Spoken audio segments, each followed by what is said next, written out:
காமராஜர் அவர்கள பத்தி நாங்கலாம் ஸ்கூல் புக்ல படிச்சிருக்கோம். அவர் ஏழ்மையானவர், எளிமையானவர், மக்களுக்கு நல்ல தொண்டுகள் செஞ்சிருக்காரு. அப்படின்னு நெறைய நாங்க படிச்சிருக்கோம். இப்ப திடீர்னு ஒரு சர்ச்சையான பேச்சு ஒரு திமுக எம்பி வந்து இப்படி பேசியிருக்காரு அப்படிங்கும்போது, ஏன் இந்த எலக்ஷன் வந்து 8 மாசம் தான் இருக்கு. எலக்ஷன் வரப்போகுது. ஏன் திடீர்னு இந்த சர்ச்சை பேச்சுகள் ஏன்? என்ன காரணமா இருக்குமா? உச்சகட்ட வன்மத்தை வந்து அவர் காமிச்சிருக்காருன்னு தான் சொல்லலாம். ம். அவருக்கு என்ன தாத்தா மேல விருப்பு, வெறுப்புன்றது தெரியல. ம். ஸோ அதான் இந்த நேரத்தில அவரோட பிறந்த நாளை முன்னிட்டு, அத வந்து இந்த விஷயத்த பேசுனது வந்து உள்ளபடியே வருத்தத்தை தான் குடுக்குது. உண்மையான காங்கிரஸ் அப்பாற்பட்டு காமராஜரனுடைய உண்மையான பக்தர்களுக்கு இந்த பெரிய வலியும், வேதனையும் தான் குடுத்துருக்குன்னு சொல்லலாம். அ இத வந்து மன்னிக்கவும் முடியாது, ம். மறுக்கவும் முடியாது, கடந்தும் போக முடியாது. இப்போ காமராஜர் அவர்கள் இருந்தாலும் காங்கிரஸ்னாவே காமராஜர் அவர்கள் தான் பேரு. இப்போ கருணாநிதிய ஒப்பிட்டு இப்படி பேசுற காரணம் திமுக எந்த அளவுக்கு அவங்களுக்கு இடம் குடுத்திருக்கு? இப்போ வந்து விமர்சனம் பண்ற அளவுக்கு இடம் குடுத்திருக்கா?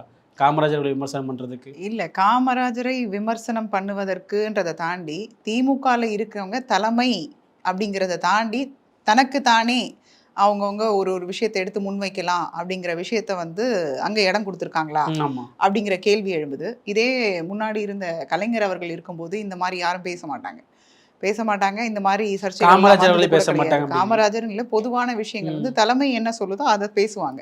இந்த மாதிரி தடித்த வார்த்தைகள் வந்து சொல்லி அடுத்த தலைவர்கள், அரசியல் தலைவர்கள் வந்து பேசுறது வந்து ரொம்ப அரிதாவே இருக்கும். இன்னும் கடந்த ஒரு 10 மாதத்திற்கு முன்னாடியோ கிட்டத்தட்ட இப்படி இருக்கும். அப்போ வந்து ராஜீவ் காந்தின்றவர் வந்து அதே மாதிரி ஒரு மேடை பேச்சுல வந்து தாத்தாவ பத்தி தவறுதலா ஆமா. பேசியிருந்தாங்க. அதுக்கப்புறமா அவர வந்து அவருக்கு உண்டான விஷயங்கள பண்ணி அவர வந்து பதவி விலக்கம் ஏதோ பண்ணாங்கன்னு ஆமா. நெனைக்கிறேன்.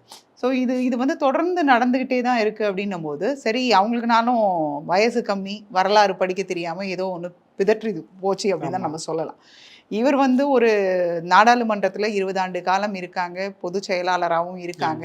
அப்படின்னும்போது ஒரு கட்சியோட ஆணி வேராக ஒரு சைட்ல இவர் இருந்தாலும், இந்த ஒரு தலைவரை எடுத்து பேசணுன்ற அவசியம் என்ன அப்படிங்கிறது இப்போ வந்து எல்லாருக்கும் ஒரு சந்தேகம் கிளம்பியிருக்கு. ஸோ இது வந்து யாரும் பேச சொல்லியிருக்காங்களா? இல்ல இவரே பேசினாரா? இல்ல என்னன்றது தெரியல.